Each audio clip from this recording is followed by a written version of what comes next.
the first thing we should always think about is that most small businesses were in a financially precarious position going into the pandemic.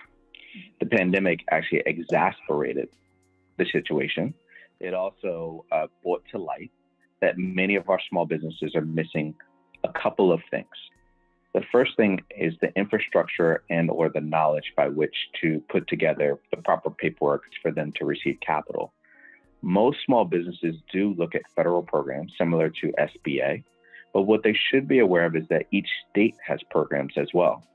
The American Rescue Bill had roughly $350 billion that went out to individual states and counties and cities with greater than 200,000 in population.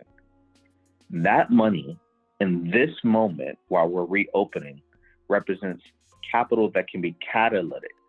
Whereas before, the previous capital was to make sure that, businesses could hold on. Well, let's make an assumption. If you are allowed to open, and you can open, then therefore you should be able to receive some type of revenue.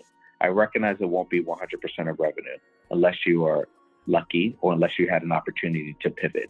But let's just assume you have some type of revenue and you can receive one of these grants because most of the states and counties have decided it's going to be grant money. I think it is extremely important that the small business owner, one, look at advocacy work to see where the money is going and who it's going out to. Two, talk to their economic development, their cities and their states and their counties to find the programs. And then three, most importantly, apply.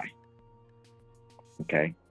And so we must apply, even if we don't know the information, even if we get it wrong.